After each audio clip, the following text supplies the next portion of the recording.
Hello friends, आप सभी का स्वागत है आपके अपने यूट्यूब चैनल स्टडी आले पर।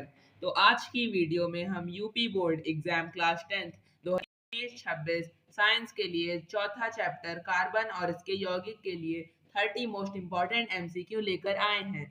इससे पहले विज्ञान के पहले 3 चैप्टर के लिए हमने 30 इम्पॉर्टेंट एमसीक्यू करवा दिए हैं। अगर आप सभी लोगों ने वो वीडियो नहीं देखी है तो जाकर देख लीजिए और स्टडी आले चैनल को जरूर सब्सक्राइब कर लीजिए, क्योंकि इसी तरह की यहाँ पर वीडियोस आती रहती हैं। तो चलिए शुरू करते हैं आज की इस वीडियो को।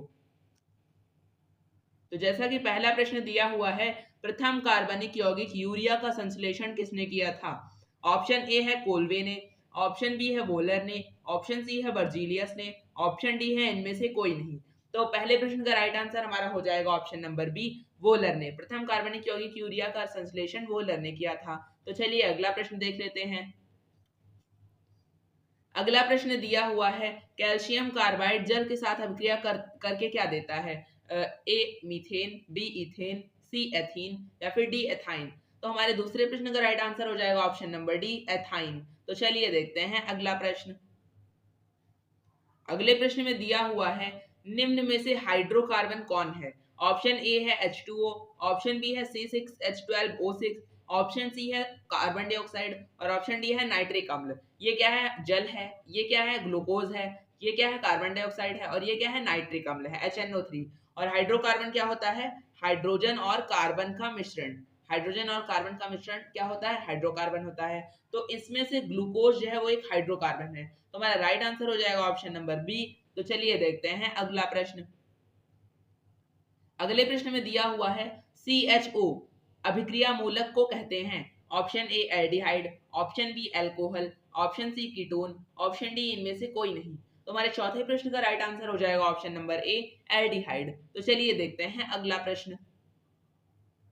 अगले प्रश्न में दिया हुआ है, COOH अभिक्रियाशील मूलक को क्या कहते हैं? Option A ketone, option B aldehyde, option C अम्ल, ऑप्शन डी ईथर। तो हमारे पांचवें प्रश्न का राइट आंसर हो जाएगा ऑप्शन नंबर सी। तो चलिए देखते हैं अगला प्रश्न। अगले प्रश्न में दिया हुआ है, निम्नलिखित में से कौन समावयवी है?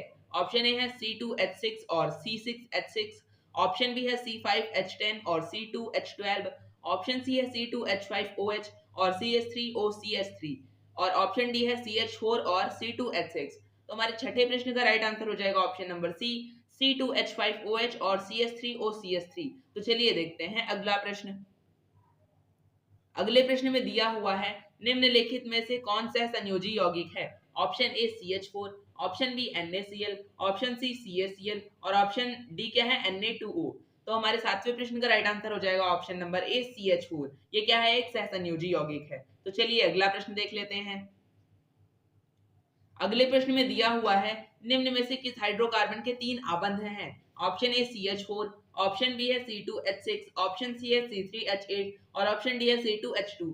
तो हमारे आठवें प्रश्न का राइट आंसर हो जाएगा ऑप्शन नंबर डी, C2H2। ये क्या है? हाइड्रोकार्बन के 3 आबंध हैं इसके। तो चलिए अगला प्रश्न देख लेते हैं।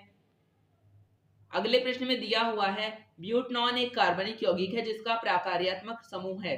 ऑप्शन ए है कार्बोक्सिलिक अम्ल, ऑप्शन बी है एल्डिहाइड, ऑप्शन सी है कीटोन और ऑप्शन डी है अल्कोहल। तो हमारे नौवें प्रश्न का राइट आंसर हो जाएगा ऑप्शन नंबर सी, कीटोन। तो चलिए देखते हैं अगला प्रश्न। अगले प्रश्न में दिया हुआ है, नाइट्रोजन के 2 परमाणुओं के बीच कितने आबंध होते हैं? ऑप्शन ए एक आबंध, ऑप्शन बी द्विआबंध, ऑप्शन सी त्रिआबंध और ऑप्शन डी क्या है? इनमें से कोई नहीं। तो हमारे 10वें प्रश्न का राइट आंसर हो जाएगा ऑप्शन नंबर सी, त्रिआबंध। तो चलिए देखते हैं अगला प्रश्न। अगले प्रश्न में दिया हुआ है, एल्कीन का सामान्य सूत्र है? ऑप्शन ए CnH2n+2, ऑप्शन बी है CnH2n, ऑप्शन सी है CnH2n-1, ऑप्शन डी है CnH2n-2। तो एल्कीन का सूत्र क्या है? 11वें प्रश्न का राइट आंसर हो जाएगा ऑप्शन नंबर ए, CnH2n+2। ये क्या है? एल्कीन का सामान्य सूत्र है। तो चलिए देखते हैं अगला प्रश्न। अगले प्रश्न में दिया हुआ है, एथाइल अल्कोहल का अणु सूत्र क्या है इसका? Option A CH3OH, option B C2H5OH, option C C2H6OH और ऑप्शन डी है C2H2OH।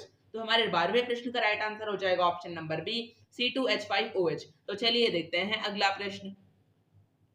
अगले प्रश्न में दिया हुआ है, चीनी का रासायनिक सूत्र है? ऑप्शन ए CH3COOH, ऑप्शन बी क्या है C2H12O6, ऑप्शन सी क्या है C12H22O11, ऑप्शन डी क्या है CH3CHO। तो चीनी का रासायनिक सूत्र क्या है? 13वें प्रश्न का राइट आंसर हो जाएगा ऑप्शन नंबर सी C12H22O11 चीनी का रासायनिक सूत्र है। तो चलिए देखते हैं अगला प्रश्न। अगले प्रश्न में दिया हुआ है CnH2n+2 निम्न में से किसका सामान्य सूत्र है? ऑप्शन ए एल्काइन का, ऑप्शन बी है एल्कीन का, ऑप्शन सी है एल्केन का और ऑप्शन डी क्या है प्रोपाइल का। तो हमारे 14वें प्रश्न का राइट आंसर हो जाएगा ऑप्शन नंबर सी एल्केन का। Cn+H2n+2 ये किसका सूत्र है? एल्केन का सूत्र है। तो चलिए देखते हैं अगला प्रश्न। अगले प्रश्न में दिया हुआ है ग्लूकोज का रासायनिक सूत्र है। ऑप्शन ए C2H5OH, ऑप्शन बी क्या है C6H12O6, ऑप्शन सी है C6H6O6 और ऑप्शन डी क्या है C6H6। तो ग्लूकोज का सामान्य सूत्र या फिर रासायनिक सूत्र क्या हो जाएगा? C6H12O6। तो right answer option number B हो जाएगा।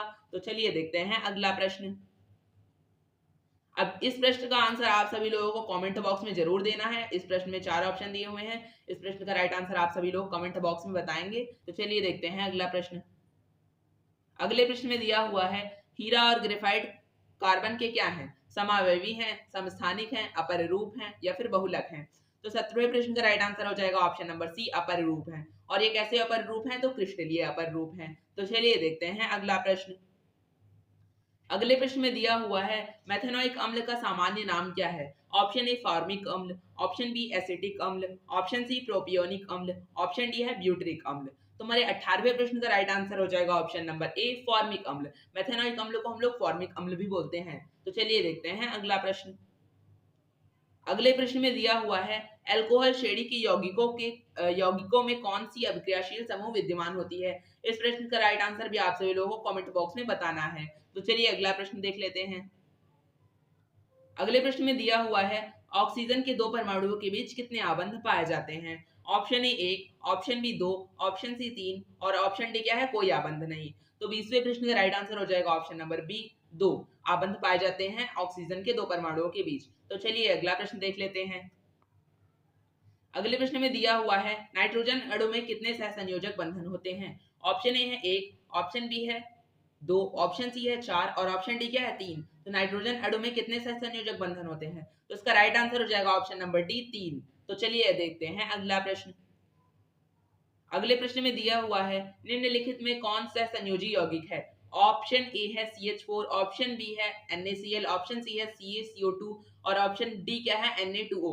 तो 22वें प्रश्न का राइट आंसर हो जाएगा ऑप्शन नंबर ए CH4 क्या है एक सहसंयोजी यौगिक है। तो चलिए अगला प्रश्न देख लेते हैं। अगले प्रश्न में दिया हुआ है सोडियम के टुकड़े को एथेनॉल में डालने पर कौन सी गैस निकलती है? ऑप्शन ए है H2 गैस, ऑप्शन बी क्या है CH4 गैस, ऑप्शन सी क्या है C2H6 गैस और ऑप्शन डी क्या है कोई गैस नहीं। तो 23वें प्रश्न का राइट आंसर हमारा हो जाएगा option number A H2 gas निकलती है। तो चलिए देखते हैं अगला प्रश्न।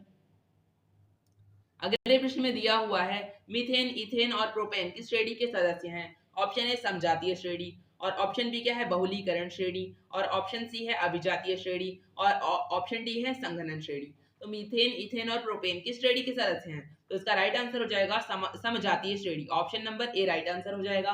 तो चलिए देखते हैं अगला प्रश्न।